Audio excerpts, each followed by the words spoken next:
to Resolve, the podcast where we try to resolve issues of faith so that we may have a more resolute faith. I think I forgot to say that the last time, and I was like, maybe we got some new people watching and they want to know what we're about. I feel like that's a pretty important thing to establish off the bat, so got that off my chest. How you guys doing today? I'm doing good, thanks. Good, yeah, good. You know what, maybe I should also do introductions. To my left, Phil Carpentieri. To my right, Dane Sasser. And I'm Rob Caputo. And we're all doing good, right? We are. Good Cool. week. Can't complain. Good stuff. Yeah, we're doing good. Good week. And as we mentioned earlier, we were talking just before this, it is the start of football, NFL season this week.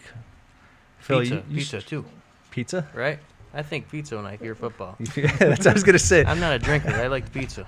I was gonna say I don't know if you strike me as someone who gets overly excited about football or NFL. No, not really, but I like, people get together, have some pizza. The pizza. Yeah, the pizza. Yeah. Did I mention pizza? That's right, man. I love it. I can smell it right now. Oh, yeah. Yeah, pizza is. It's good, ain't it? It is good. Yeah, it's because it's Italian. This is true. This is true. So, Are you Anyway. Italian? I am. I think so, yeah. I think so. Nice. You think so? Yes. Just say it very confidently. Yes, we are. Yes, yeah. Yes. Yeah, good. All right, cool. I like you guys more now. No, I'm just kidding. So I take it you don't do fantasy football, right? No? No way. Dane? Yeah. Yeah. How many Not leagues? for me. Two. Two? Two this year. Yeah. Yeah. Same here. I don't like doing more Can't than two. do more than two. Yeah. It's too much. Yeah. Too much conflict of interest. Too Conflict of interest. Yes. Too Yeah. many things to keep track of and too many games to watch. Yeah. Yeah. You guys are crazy. Dude, crazy like a fox, man. Crazy, man. So real quick, and we're not going to spend a ton of time on this because this isn't what we're here for, but you have first round, say you're the 10th overall pick. Okay. You know what? No, let's make it fun. You're the first overall pick. Okay. Who are you taking? Josh. Josh Allen? So First round? PPR, I'll take probably Jamar Chase. I'll take one. But if I'm if I was the 10th pick and Josh was still there, I would take him. Yeah. Yeah. Yeah. That's Because fair. he's just a fantasy monster. Yeah. But otherwise, yeah, top receiver, top running back. Yeah. Yeah. That's how I play it usually. Like I have such a hard time taking a quarterback like before round 4. I know. And usually by that time, like Josh is always gone. Yeah. Like the top 3-4 guys are always gone. And Yeah, so I they'll- wait till like round 7 or 8. You know? Yep. They'll mess with them. They'll take one or two, the top 2 guys, and then the rest is receivers. Yeah. Yeah. That's how our league went this year. I was at the 5. I took Jahmyr Gibbs. Yeah. So Nice. Chase was gone. Josh was gone. Bijan was gone. So I was Yeah. like, all right. So All good dudes. yeah. Phil, Yeah. same question to you. I just want to hear who you had to say. If you Thurman Thomas. Yes. I knew it. That's the name that really sticks in my head. Is he still on the roster? He's on the fantasy roster. I don't know. I mean, he was pretty good, wasn't he? Oh yeah. Yeah. Oh, yeah. Hall of Famer. He's the best. Say He's the say it best. like you need to. He's the best. Yeah. The best.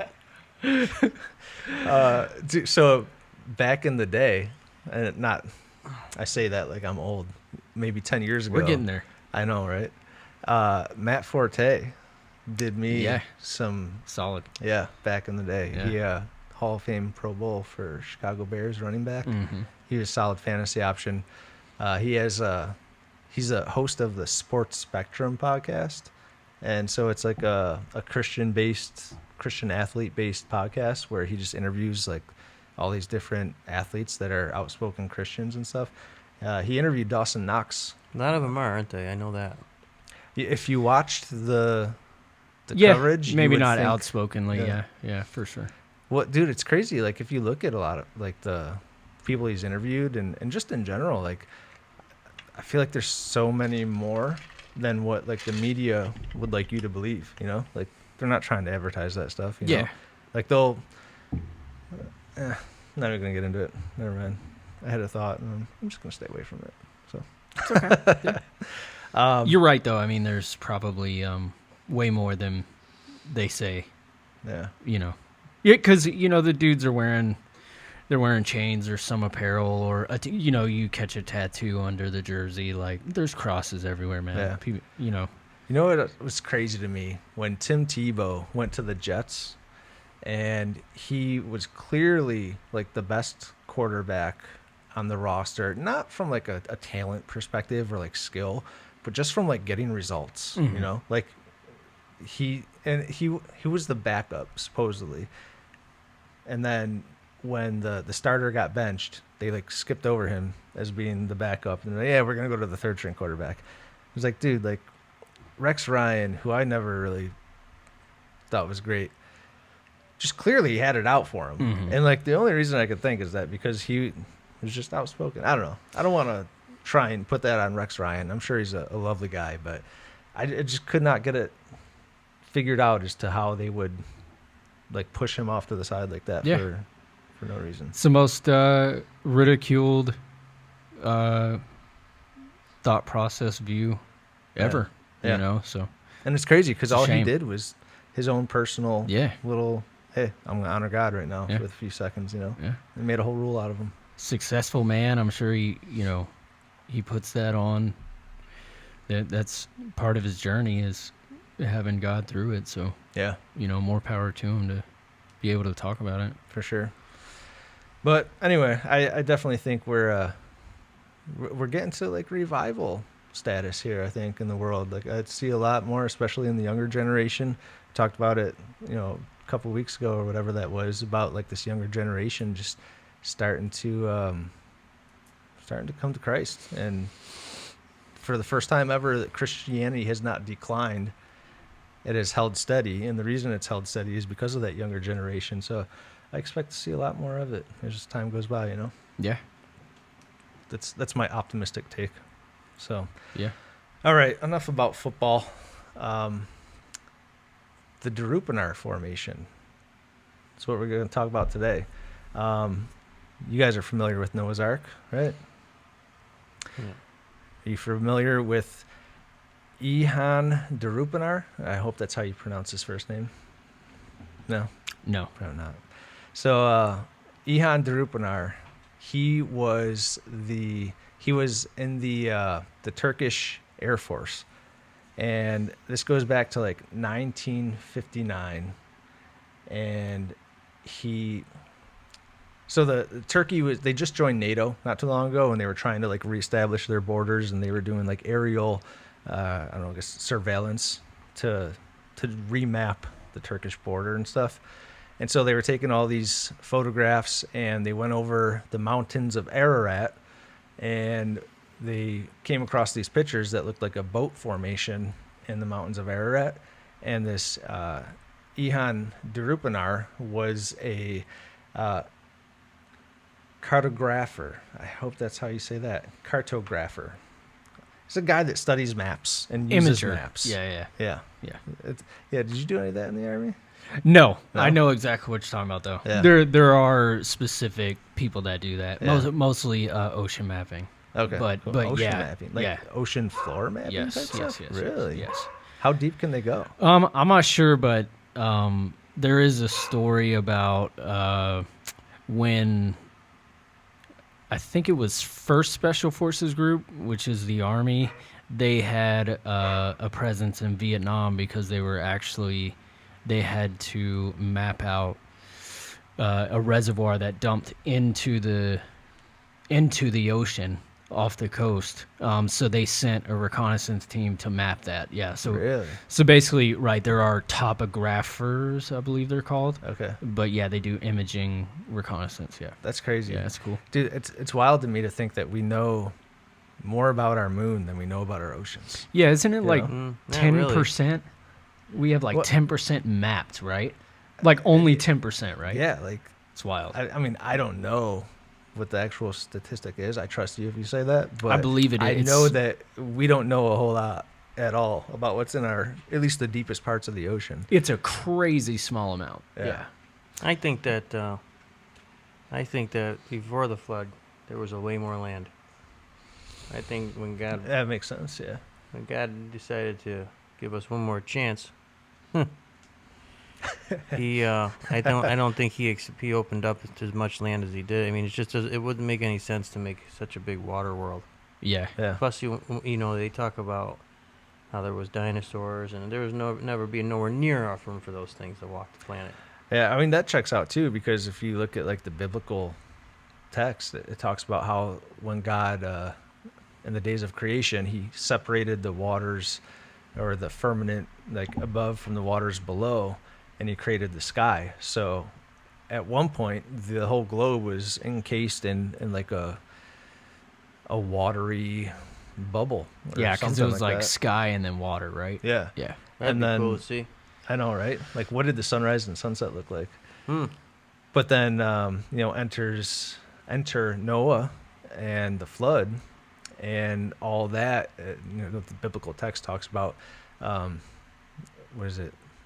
The great deluge, where the waters just kind of fell upon the earth. And I think a lot of people just think it's rain, but if you think about rain, like, it evaporates, it goes up, and then it comes down. But like the biblical flood, like it was water that was above the atmosphere that never touched ground before, crashed down to earth. So, yeah, I think Can you're you spot on imagine with what that. was going through that guy's mind when he saw that happening? I mean, I would be like that.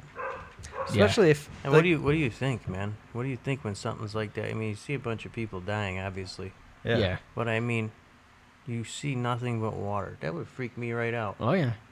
And then he had God didn't tell him when the end's gonna come. Yeah. He literally had to send a pigeon. Right. Or was it a duck? I can't Find remember. land, right? Yeah, to find it. Mhm. That's insane. And that's incredible. And the test up until then, where God is. Building that thing. Yeah, How long he's did that like- take, Rob? I Wasn't it believe it was like years? 120 years. Yeah. Dude. Yeah. So Like- imagine God just being like, "Hey, man, That's this is faith. what you're gonna do That's faith. for your And- life." Yeah. And at that point, you could surmise from the biblical text that they never saw rain before, because it said that because of the canopy of water, that like the water came up from the ground, and like it was like a greenhouse. They didn't really need water. It was just self moisturizing Nice. or something. So yeah. So a first very for human. many, right? Like that's Yeah. a first for a lot. Like, Yeah. That's So God tells Noah, build an ark because it's going to rain. And he's like, what's rain? Like what, water from the sky? Huh? What? What is this word? Yeah. Yeah. And that's where But he yeah. formed the rainbow, right? After Yeah. the flood. Yeah. You're not gonna get a rainbow without rain. Right. Yeah. You need the reflection of the water and all that science stuff. That's true. Yeah. And had to have been the biggest structure built up until that time too, right? Like you would think. I would, Like just imagine so- walking up on this dude and you're like, "What are you building, man?" And it's just massive. Have dude. you gone to the Creation Museum or the Ark exhibit? No. Have you heard of it? Yeah, No, is that in Kentucky? Yeah. I've Kentucky. never been there. I'd like to go. You want to go? Yeah. So we went Sure, there. I'll go to. That'd be great. I'll go. I'll go again. Oh, It was Road pretty- trip. rub it in, dude. No, It's not only like just us. 6.5 hours. Taking the away. GMC. We're going. We'll sleep in a trailer. Tonight. It's dude, when you drive up to this place and you're like, What is it called? The pretty Art cool, huh? Museum? it's called the Ark exhibit. It's the Ken Ham, I believe, is the guy. He has the Creation Museum, and then like 15 minutes away is the Ark exhibit. They built by hand, like they hired a lot of Amish to help them do it because they wanted to try and do it as authentically as they could to the biblical account. They built a full-scale ark, and this thing is massive. So do you know the dimensions of that? Yeah, how did they find Where, that? do you according to the know how big Bible, it would have been? It's like 515 feet long by, I forget how many wide. I don't know. It's in the biblical account. You like they figure give you one all of that every stuff. animal had to fit on it. Yeah, it's 3 stories. Wow. Dude, it's just crazy. You look at it and you're like, there's no way. Like even by today, you're like, how did they do this? And to So think they did this. 500 feet. Yeah, so that's Uh, literally half a football field, almost, or a little bit more, right? I'd say more. That'd be more than. Yeah. yeah. Mm-hmm. So if a football field's 100 yards, 3 feet to a yard, that's 300 feet. So it's almost 2 football fields. So edit that out because I'm dumb. But yeah, it's big. yeah. Edit that out, please. We can't do that. All right, that's fine. I'm dumb. That's insane. So imagine seeing that, right? From what they had, imagine just walking upon that and being like, what is that? And then one man's responsible for that. Yeah. It's like, why? What is the story behind you building this? So just imagine, like... I don't think anyone cared. Yeah, you think so? Yeah. I don't think anyone cared. That's why he couldn't save anyone. People made fun of him, really. So was that kind of the way it would have been? The town weirdo. Yeah. So I would assume, like, they probably thought of him, like, I don't know. Most of them probably died. I mean, did they live that long back then? They were living, 400 years old? Dude, Noah lived to be, like, he was 800 or something crazy. 900. Yeah, 900, maybe it was 900, something like your that. body must have aged different then, right? Yeah. So... There was no knee transplants back then. No. So you asked the question. I got 2 things I want to speak to. You mentioned something about it being like one of the biggest things, like it had to have at been, that right? time. Yeah. So I'm sure, like, I wouldn't doubt it being the biggest thing, but like, have you ever heard of like Göbekli Tepe or even like Stonehenge? Yes. And all these things, like. We go back like 6,000 years ago or something like that, and we see things and we're like, or the pyramids even, like these things were mammoth. So like, apparently like huge structures was not that uncommon, but I don't know if anything is as big as the Ark was. And then also, what was the other one? Was it the age-related thing? I don't know. I forget. I hope it comes back to me. But yeah, so. Well, it was a feat for sure. Yeah. Yeah. So was that what Phil was saying, was there that much disbelief throughout the land that they probably Noah, like, if they were disinterested, it's because like faith in God had just diminished at that point, and that, obviously that's why the flood occurred too, right? To cleanse the earth, but it must have been that way, right? To where, they might as well have not even cared. I would have to assume so, right? Like, right. Not knowing for sure. It has to. I don't know if like people then didn't believe because like they thought, like, in terms of today, like, oh, we choose science over believing in like religion or something, or if it was more like Noah serves, Jehovah. We don't like Jehovah, so we don't care what Jehovah has to say, type deal, Yeah. But a large part of it too is, and we kind of talk about this, like Phil and I did the one episode, Who Are the Sons of God? And so at that point it says that, Noah was pure in his generations. And one way to interpret that, well, the most common way that people interpret it is that like it says he was perfect in his generations. Like no one is perfect except for Christ. So we know that like Noah was not literally a perfect moral person. But another way you could translate that is that he was perfect in his generations could also be translated to like genealogy. And so saying that like his genetic makeup was pure as God originally created. And so when you read in Genesis 6, which is the chapter where Noah's Ark is introduced, the very first verses in Genesis 6 talks about the sons of God, how they came down and they saw human women, they lusted after them, and they took them as their wives and had offspring with them, which were the Nephilim, and they were the giants. And so the whole story of Noah's Ark is prefaced with that intro. So like Noah's Ark is a story describing something that's happening because of this whole like sons of God kind of invasion, Nephilim, genetic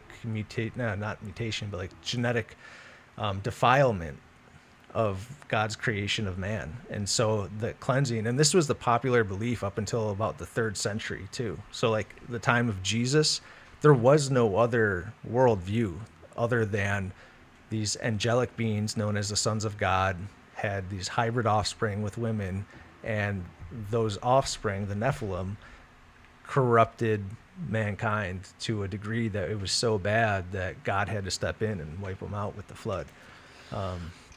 So that's kind of like the backdrop that Genesis chapter 6, where Noah's Ark picks up. That's like the intro. That's the backdrop, the setting, the worldview that then introduces Noah and essentially why the flood had to happen. So we get to, I think we covered a lot that was good. I Probably like that. should It have was a stayed good that follow. way. Don't you agree? Yeah. Stayed what way? Should have just kept the world underwater. Come on, Phil. What? Get some optimism.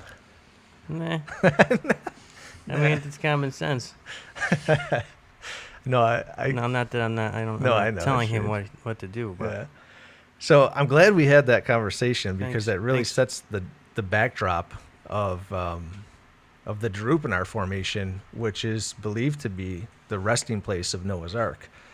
So again, it was Ihan Durupinar. He was a cartographer in the Turkish Air Force, and he came across these pictures as they were remapping Turkey's borders, and he spotted this giant boat-like structure in the mountains of Ararat, and he said, "This is not natural. This is a man-made structure, and it's massive." It doesn't look natural either. Not at all. So he discovered it, and Like it pokes out to your eye in that photo for sure. yeah, for sure. So, interesting enough, that it was discovered the same year that Israel became a nation again, a nation state, and was it 48, I think. So, is it the highest mountain, Mount Ararat? Wasn't that considered the highest mountain? in Turkey, Yeah. could be. Oh, how don't in the know. world did they get down from there? Yeah. Did they parachute? I don't think it's as high as we like now we think of like Everest and stuff. I don't think it's like that. Like people go up there now. Like they do tours at this Oh, they Durupinar do? site. Yeah. Like you can go there and check it out and stuff. So it's not like climbing the peaks of Everest or nothing. Okay. So they discovered this, and it made like world news at that time, and so it kind of Of course it did. it made news. People kind of forgot about it, and then there's this guy. He's actually an anesthesiologist, Ron Wyatt, and he saw in a Time magazine article about it, and it really piqued his interest, and so he kind of set out his own little discovery to go check it out and study it, and he became an amateur archaeologist in his own right. So Ron Wyatt went and he did some studies, and at first it's really interesting that he went there, and you need like a permit to do any type of like archaeological digs or anything like that, and it's not like they excavated anything really, but you still have to get permits to like go do anything. And the Turkish government actually denied him it, and so he went away, and then he said he like prayed and he fasted. This is in his book, and he said he prayed very specifically like for an earthquake that would help uncover more of this ark, so that he could convince the Turkish government to allow him to go and do some studies. And so some time goes on, and he's back in the region. He was on like another excursion studying, I think like the Red Sea crossing or something like that. And lo and behold, an earthquake takes place, and it ends up removing a lot of like dirt and mud that was on one of the sides of the ark, and so it like exposed more of it to give it a more pronounced like boat-like shape. Mm-hmm. And so after that, he went back and petitioned the Turkish government, and apparently they saw enough to convince them that it was worth looking into, and so he was able to go and actually dig and do some studies. Not dig too big, but so he went and he did his study. There wasn't as much like evidence then, but he did prove enough, and like it made the news cycles again as like a thing. And they ended up actually like attacking Ron Wyatt, saying like, he was like pseudoscience and kind of, but they didn't really like attack any of the data or anything they had. They just attacked him as a person, and I always kind of took that as like he's not part of the boys club, Yeah. like When you're onto something and someone else wants to claim it. Yeah. Yeah. That's a troubling. Yeah, especially when like there's people that go to school for how many years and they pay their dues and they set the narrative, and then you have this guy who like doesn't even belong in the space come along and make this like once in a lifetime discovery. Yeah. Like they're not going to be happy about that. Yeah, they have tenure and they go to meetings and it's a tight knit group it seems. Yeah. And they don't like it when the official narrative gets challenged. Changes. So Gobekli Tepe, I said that right.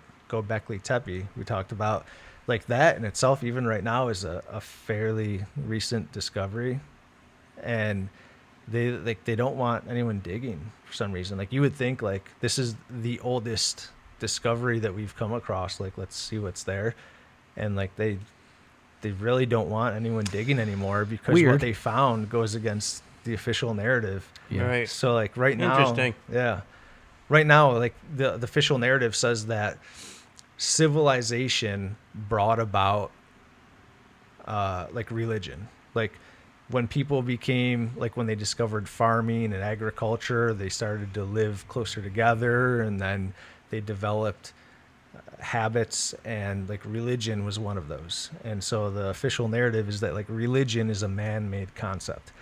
But Gobekli Tepe, it dates back to civilization, like cities and societies of people, when people were like hunter-gatherers and nomadic and kind of lived off by themselves.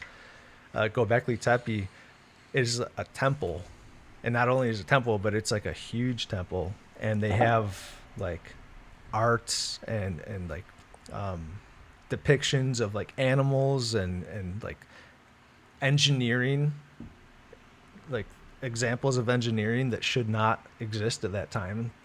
And so it goes against the face of what the narrative is, that any of that stuff shouldn't exist at that point in time, but clearly it does. And it's clearly a temple, which means that even before civilization became organized and structured, like religion was a thing. And so religion actually predates civilization, and they don't like that. So Yeah. Can you say that name 3 times fast? Gobekli Tepe. No, I don't want to. I don't think I could say it once. Good, that's really good, man. Thank you. Serious. Can you say it? No. Huh? Yeah. What? Yeah, you can. Is that the dude's first name? No, I Gobekli Tepe. I think it was What like is that? It's what like the locals refer to it as. I think it means like pot-bellied hill or something like that. I don't So know. what is it though? It's a temple. It's an ancient temple. That's weird, man. Yeah. Is that like a different language? Is that why it's so weird sounding? Oh, Gobekli Tepe. That I don't know what that is, to be honest. Well, you keep saying it. I gotta know. Google. Really? I don't know. Someone's got to Google it. Okay. Someone Google it and then I'm write it in the lost. comments. All right, hang on. I'm a little lost. I'll right. Google it. I'm not gonna lie. How do you Well, spell I it? I just kind of want to know what why we're, and maybe I don't listen well enough. But what are we referencing that to? That Why are we even saying that word? the official narrative right now, like within the world of archaeology and in general, is that the progression of humanity was that people were nomadic, they were hunter-gatherers, and then as societies formed, when people got together, started to form little cities, and they lived closer together, Okay. they started to discover agriculture and farming, and that made life easier. And then it also was like a spark of ingenuity, and they started to invent things to make life easier. And one of those inventions that the official narrative would say is religion, that man invented religion. And that's what they called it. So Called what? it's basically the first recorded place where people actually gathered as a group, and you would consider it a livable environment for a certain amount of people in one area. So then, community? right, and what he's referencing is like when people communicate and live together, then they start creating ideas, which religion would create. Whereas if it was like 2 or 3 people, tribal, moving around, they didn't have those effects of multiple ideas at once. Yeah. So, but yeah, that was one of the first 8,000 BC. It says is apparently when that was established. This right. place. Yeah. This place. And yeah. I think they said Stonehenge was like 6,000 BC, so it predates even that. So it predates stuff. that. Yeah. So waste. But go back to Tepe in itself. They're saying like the structures and stuff are huge.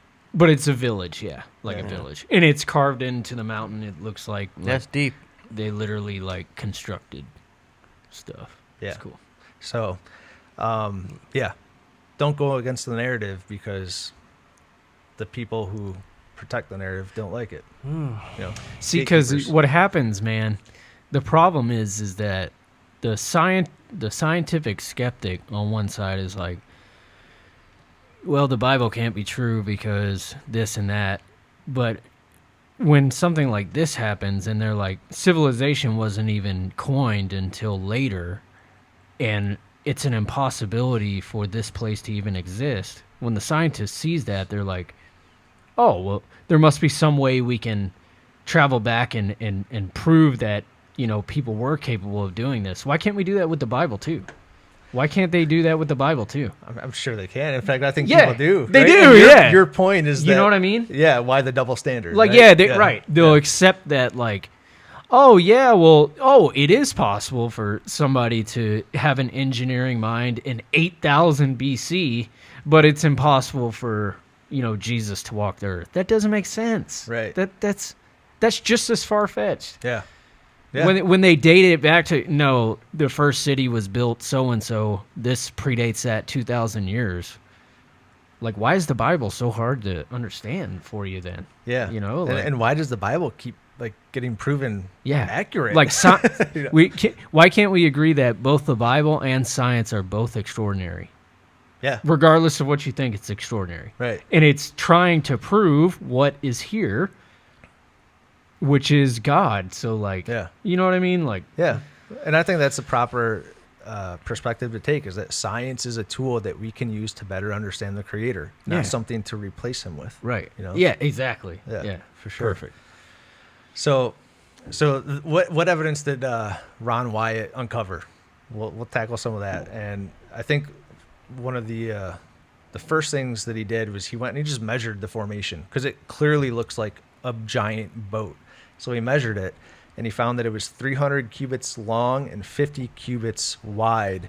And so if you take the Royal Egyptian cubit and you convert that into like feet, it was like 515 feet long, and I forget how many wide. I didn't write it down, but regardless, it was exactly what the biblical record describes Noah's Ark as being. Straight shot. Like, spot on. That's cool. So aside from that, the location in the mountains of Ararat that they found it, throughout the ancient world, it was known as Karida, or place of descent. So ancient peoples referred to this place as what would be translated place of descent, in the sense that when the flood receded, the ark descended upon the mountains of Ararat. That was the place of descent where Noah offloaded from the ark. So even like ancient civilizations viewed this as being the place of Noah's Ark, or the landing of the ark. Which the land even shows that, like, even that village is built on a eroded mountainside. Yeah. So that's the same concept. Like, Phil, when you said earlier about, like, well, what did Noah do? Like, it must have taken some patience for that water to recede. They get a little bit of land to walk around and be more and more patient until they have enough room. Yeah. Until it literally touches the ground, ground then and mountain now. It's like, that must have been crazy. So that's a great segue, because another thing that they found were a lot of different like marine fossils, like seashells and stuff like that, in the mountains around the place of the ark. So explaining that it was underwater for some time, right? Yeah. So okay. How did this marine life end up on a mountaintop somewhere at some point in time, if not everything was undersea or underwater? So they found that. They also found 26 of these giant stones. They're called I hope I get this right, drogue stones. So a drogue stone, especially in like, the ancient world, were these large stones that you would use to help balance a ship. So like by today's technological feats, like the ship, the very bottom of it, it contains water because it helps to balance the boat. It pulls it underwater a little bit so that it doesn't just tip over on its side. And so these drogue stones kind of did the same thing, in that they hung the stones over the side of the boat in the water, and it weighed the boat down so that it wouldn't tip over. It wouldn't just be balancing on this like pointed bottom, but it would actually submerge and help keep it balanced. So they found 26 of these drogue stones almost like in a line, as if they were leaving like breadcrumbs up to the place of where the ark actually is today. And the stones themselves, they're like, you could tell they're very intentionally man-made, because the tops of the stones, they're rounded with holes in them where they would tie the rope through and hang it over, or whatever they use to fasten it. Yeah. So they also had different like depictions on it and stuff, which you could say, people did that after a time. But the fact that there were 26 of these clearly manufactured stones leading up to the ark and right next to the ark, you can just imagine like Noah and his sons, cutting these things off as they started to descend, because they no longer needed them. Yeah. Yeah. So one of the villages that they found one of these drogue stones in was called whatever it translates to is Village of 8. So again, like this, ancient peoples referred to this the nearest village to where the ark resides is Village of 8. And if you count all the people on the ark, it was 8. It was Noah, his 3 sons, and then all their wives. 8 people got off the ark. And so the idea would be that when they got off and they settled and they followed, like you said, you continue to follow dry land to an eventual living place. This was the place that the locals believe that they settled on. And so they named it Village of 8. That's where they set up shop. And I think the number one, like the final nail in the coffin to settle this whole debate is that they didn't have this back when Ron Wyatt was studying this, or at least they didn't have the ability to do it. But as of just recently, they were able to go with ground penetrating radar, and they actually scanned the location of the Durupinar formation, the boat shape. And these 3D models are generated, and the models show that there is, in fact, this boat-like structure. It's got 3 stories with cavities in between, different rooms, right-angled structures, things that don't look natural, that should not be, naturally occurring.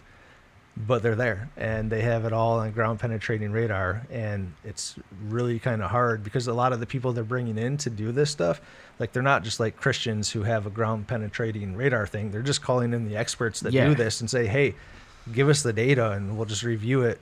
And they send it out and it gets verified. And so it's not even like a matter of bias. It's literally just the data shows there's a giant boat here, So that that was the most, like I said, the most like conclusive evidence. Like, you get ground penetrating radar. The only other thing you could do now is straight up dig. Yeah. And that's going to be a hurdle, I think. But even, thankfully the radar is making a 3D image of it.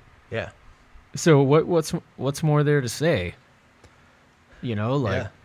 People get worried about the proof word. It's like, just think about it. Think about that. So something that was written in a book, showing its dimensions, showing giving a man a story for his life, a purpose to do so. Proof of a flood, proof of erosion, and proof of a structure. What's the problem? Yeah.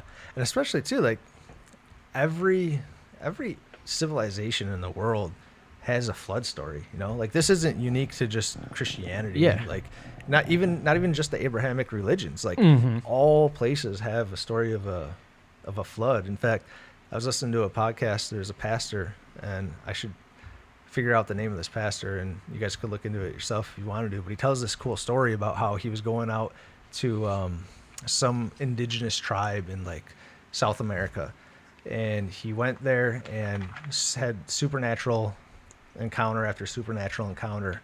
There were like pirates on their way to this remote location, and they were coming to take the ship, and it was just him and his guide. And so he said, like, the only thing he could do was just sit and pray and wait for these pirates to jump on the ship and take over. And you could see they're armed and stuff. And so he just gets down, he holds his Bible, and he starts praying. And before he realizes it, the pirates, they just like take off. And they're not there. So a little bit later, they get to this remote village, and they come across this one little girl, and she's like, my dad wants to know who those men were with you on the boat. And he's like, just me and then, you know, my guide here. And she goes, no, my dad, he's a bad man. And he said that you had a lot of men that were armed on that boat because they were going to take your boat, but they saw that they were outnumbered, and so they left. And so he was like, what else can explain that other than God sending angels? Kind of like in what book in the Bible is it when they go, is it Elijah and his servant? He's like, what are we doing? We're outnumbered. And then God prays that he would open his eyes and see all the hosts of heaven that were there that he couldn't see before. So a really cool story there. But then anyway, he goes to this village and he starts talking to him, and he's like, I want to share with you like the message of the gospel, which is, you know, how God loves you and God has a plan for you and stuff like that. And they're like, okay, tell us. And so he's like, all right, I'll start at the very beginning. And he tells them about Adam and Eve in the garden. And they're like, no, we know that story. That's our story. We want to hear your story. And he's like, okay. And so then he goes into like the Tower of Babel, and they're like, yep, that's our story. What's your story? And so he's like getting really confused. And so he talks about Noah's Ark and the flood. And they're like, that's our story. Like, tell us your story. And so actually Babel comes after Noah's Ark. And so it wasn't until after he got the Tower of Babel, when everyone was dispersed, anything written in the Bible after that, they didn't know about. And so like they had all this information and knowledge that they had within their own like remote village and people. Yeah. Up until God scattered humanity. And that's when they no longer had the biblical narrative. So there's this remote village somewhere in like South America that knew everything, at least had in their own tradition all the ancient events that happened up until God separated everyone at Babel, and Noah's Ark was one of their traditions. It was cool. Crazy, man. And so real quick, that's crazy. It goes back, he goes away, and he comes back later, and he like brings some more supplies and more people, and he's going to spend more time there and help teach them, you know, about the gospel. And he gets back on his second trip there, and he tries talking to them, and they can't understand each other. And he's like, what's going on? Like, we talked plain as day. Like, I don't know what you're saying now. And he had to learn the language. Apparently, when they went, like, none of them thought, like, I shouldn't be able to talk to you. He thought they were talking, I think it was in Portuguese. And he tried talking in Portuguese to him again, and they're like, no, what, huh? What? And so God gave them this supernatural ability to speak in tongues so that they could understand each other, so that the gospel could be preached to them. And then he had to relearn their language or learn it so that he could, you know, continue to live with them and try and minister to them. So, That's wild. yeah. So every nation, not every nation, like all these people around the world have this flood narrative. And I just think it's really silly that like modern skeptics or science would try to dispute that Noah's Ark was like a thing. Yeah. Like it's so clearly ingrained in not just physical proof, but like in people's like history, just everywhere. Everyone has a flood story. Mm-hmm. Because they can take it that far, right, and say this and that, but what they'll deny is the intervention of God into that by having a purpose, right? They're like, well, even people across the world at the time knew of these stories, right? And then, ironically, a Bible was created and written in a language for everyone to know, and then those stories line up. That's not a coincidental thing. That's Yeah. God going through people, Yeah. Like, prophesizing through people to make things happen to where everybody knows who he is. That's what he's doing. yeah, the statistics of it just happening. Yeah. Like, there are none for it. Go build a 515, how many football fields? 2 football fields worth of a 3-story building that can float back in that day. Yeah. This was his purpose. This was what he was supposed to do. People these days can't even it's hard to do, but you know what I mean? That's an amazing thing. Yeah. That happened, and people knowing about it across the world. That's insane, dude. Yeah.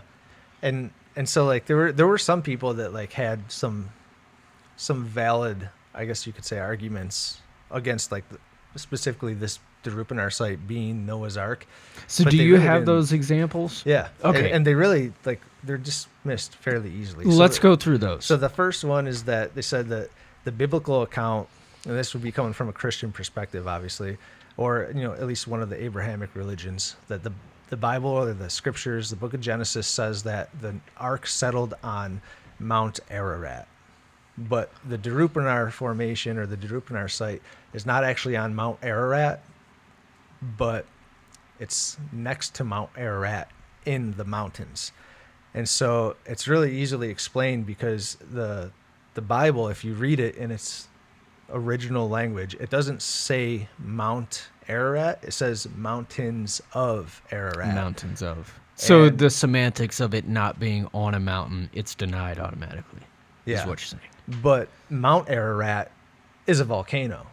And even like secular scientists, most would agree that that volcano probably didn't exist at the time that the flood would occur. So it occurred because of the volcanic activity. So, And hence mountains, right. plural. Yeah. Yeah.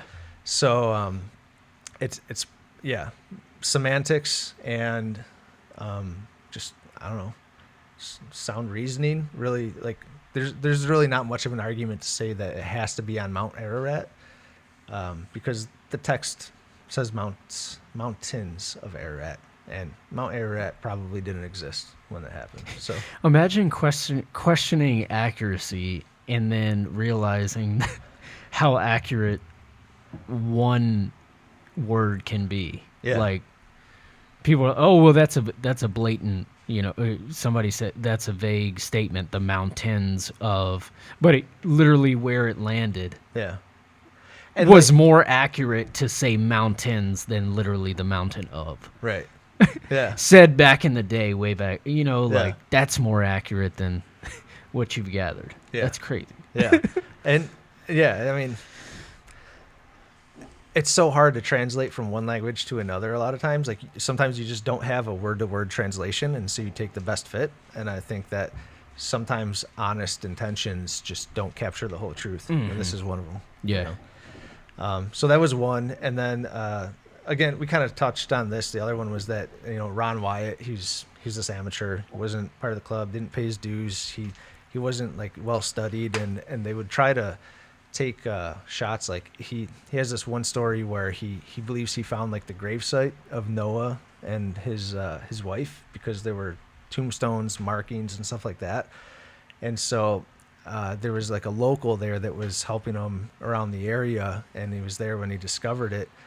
And so they weren't like planning on doing anything to it, but I guess overnight, whoever the local was that was like helping him as a guide must have went there and uncovered the graves. And apparently, the story is that there was tons of gold down there, and there were like 9-foot skeletons. And so I think they take that claim and they say like, oh, Ron Wyatt, he's crazy because he believes that Noah was 9 foot tall, But the Bible also says that people lived to be like 900 years old back then too. So, Yeah. I mean, if the atmosphere, if the earth was just more suitable to life, like who's to say that people didn't grow more, I don't know, just saying. But they would use claims like that to try and dismiss him as a wacko. And it really was never the evidence itself. It was just them attacking the person, which is kind of a weak argument. So, like, other than that, I couldn't think of, like, I did not come across any other arguments as to why this could not be now considered the resting place of Noah's Ark. And why is this not all over the news? Or, you know, I'm sure it had its brief stint. I guess archaeology historically hasn't really been popular. I know there's like the bone wars and stuff. I don't know if you've researched that. Is that the like bone wars the and stuff. Smithsonian taking all the bones and stuff? Yeah. Yeah, all that stuff's like, it lives on the paper for a couple days, couple months, whatever, and then it just falls right off. Yeah. But maybe it's just not an enticing subject to people, but it definitely should be. I think part of it is just we get so, like, you go to school and you get smacked over the head over and over. This is what it was. This is what it was. And then anything that goes against that narrative that sounds like a stark contrast, people are like, what are you talking about? My teacher told me in 5th grade that that's not true. And they accept it as bona fide proof. So, but yeah, I totally think, like, you could go back and you could research, like, old newspapers, especially as, like, you know, the United States was settling and stuff, and as people started, farmers digging and coming across bones, and like, it was not super uncommon to see in a newspaper in the late 1800s, early 1900s about giant bones that were found. Yeah. And like, apparently the conspiracy theory is that the Smithsonian comes in and they're like, oh yeah, we're gonna take care of them, and then they whisk them away to someplace never to be seen again. Yep. You know?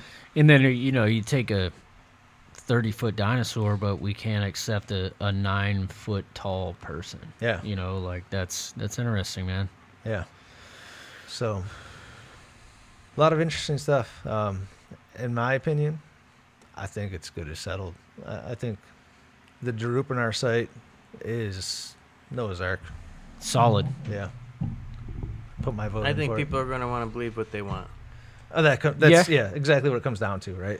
You know? But you can literally get, right, to where, what do people need these days to believe something? They don't even know. But we went from a book being written to a book being accepted to a book being ridiculed to science, showing the mountain, showing the structure, and then radar imaging of a 3D structure, and people are still like, no. So geographically is where it's supposed to be.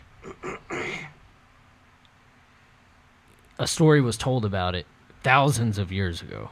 Yeah, like, you And have people- the local Right, locals, like, back it up. right. And then we use our tool, which God gave us of science, to prove it. And people are still like, nah. Yeah. Why? I think like Phil said, people believe what they want to believe, and they will look for evidence to support that. And if that means You want to know what it is? casting doubt on whatever, then so be it. Excuse me. You're good. What it is a lot of people think Christianity and these churches are cults. End of discussion. I've heard that before too, and I'm So- like, tell me what you think Christianity is, and tell me what a cult is, And and then- we'll see if you still after Yeah. you define That's those. another topic, dude. That'll take Yeah. some time for us to talk about, but that's the biggest question that comes up, especially when I try to speak to someone. You know, I just don't want to go to your church. You guys are cults. That's a tough one. I've heard that someone about it. someone in my family had said they think that Christianity is just a Right. cult, And ultimately, yeah. what's really happening? They're scared. They're scared of it. It It's gives scary. them a reason to not look at the evidence. Yeah, are they right? Are Perfect, those see? people separating what people would consider religion and then who Jesus is? Because that's two different things. Very good point. There's a construct of people that are worshiping Jesus, whatever end of the spectrum that they're on. Oh, that's kind of culty. This is a laid back church. That's less culty. There's no more culty and less culty, right? Right. It's, do you believe in the Bible? And then there's religion. So, like, which one is the cult? Which one would you consider the cult? That's a good question, right? Because, like, people can study that. Say there was only one person on earth that had the Bible, and he reads the Bible and believes the Bible. Is he now a cultist? No. So what is it? Is it the practices that you would consider? No, think it's the group of people forming together to serve and worship something. But that, by definition, is not a cult. Right. Well, Right, That's what that's- people think yeah. it is. Yeah. But again, that's another topic in another hour. Yeah. Yeah. I think you hit the nail on the head. But People you know where believe I'm what they going. want to believe. Right. And Yeah, you're right, they will use, something like that as an excuse to not have to examine the evidence.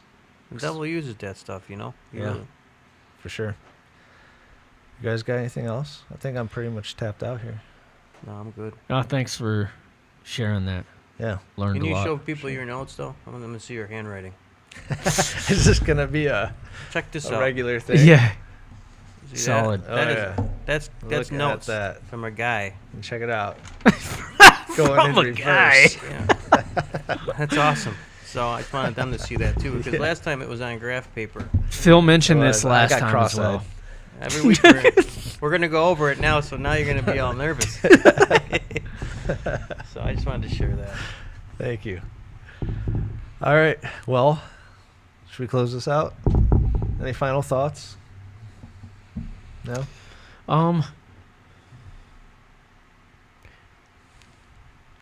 You gotta have faith sometime, man. For sure. Whether you're alive or you're about to die, you gotta figure it out, man. Yeah. You have faith in something. You have faith in something, It might right? as well be the right thing. Right. you Don't know? don't blame the people that put a name on it. There we go. How about Yeah. that? There you go. Yeah. Because you got to Nice. have faith. What's that? What's I had to. it is. What'd you say earlier? No, man. Gotta have faith. Right? Yeah. You don't know that song? Yeah. Oh yeah, Yeah, dude, okay. of course. I'm talking about what Phil said earlier. What did he say? That's what I said. Oh yeah, man, that's good. What did he say earlier? Don't That's nice. I can't remember what. I'll have to run it. We'll run it back. The best? Yeah, the best. yeah. That's what I was. No, I only. No. That's a special. It's the thing. best. Hey, I like didn't the other make that up, dude. That's good.